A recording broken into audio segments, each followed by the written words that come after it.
Good morning, student. Today we'll study chapter 5 Inside the Atom.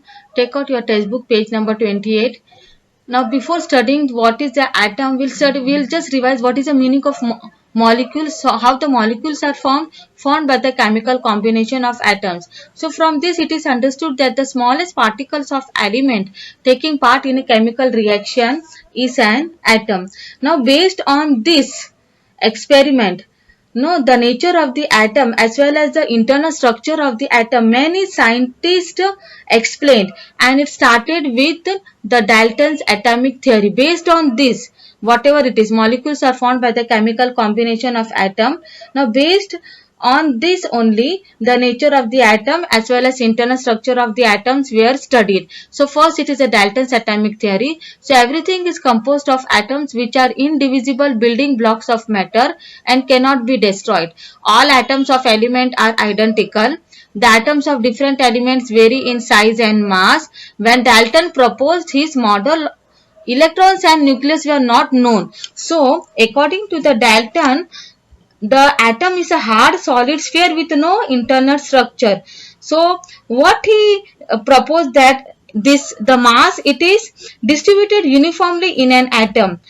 Then afterwards the J.J. Thomson demonstrated experimentally that negatively charged particle inside an atom have a mass which is 800 times less than that of hydrogen, and these particles were named as what? Electrons. So he proposed that till then, however, the atomic nucleus were not yet discovered, and so the plum pudding model which was put forward in 1904. So in this model, what is that? I said atom is made up of the negative electrons that float in the soup of the positive charge, which looks like a plums in the pudding or the racing in a fruit cake, and for this he was awarded the Nobel Prize. However, even with the plum pudding model, there was no understanding of how these electrons in the atoms are arranged. He explained that the atom is electrically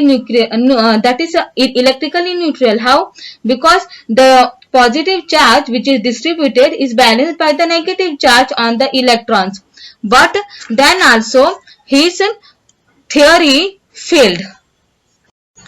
Then the next it is Rutherford studied the inside of atom by his celebrated scattering experiment and put forward the nuclear model of an atom in the year 1911. So what he did, he passed the beams of alpha particles through the thin gold foil to observe the atom and noted how the alpha particles scattered. So what were the observation made? Most of the alpha particle passed through the gold foil without any deviation like this. Some of the alpha particles were deflected by some angles, and one out of every 12,000 particles appear to rebound. So from this what he concluded that most of the space which is inside the atom is empty.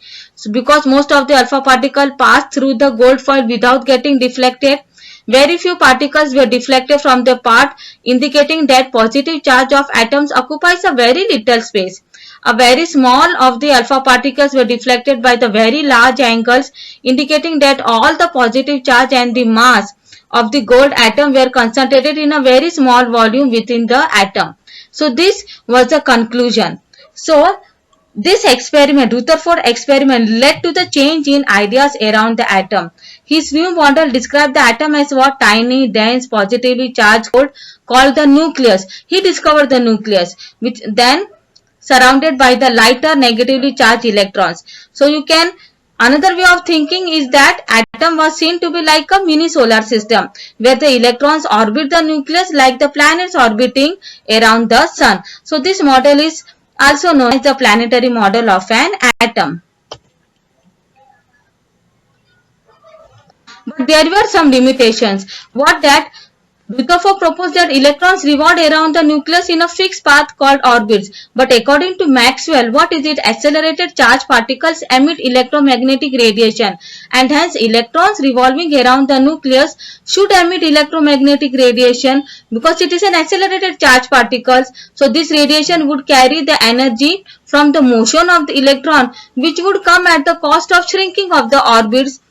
Ultimately, the electrons would collapse, and Another thing is he didn't mention about arrangement of electrons in an atom, which made his theory incomplete. So the next is about the Bohr's atomic model, which we'll study after.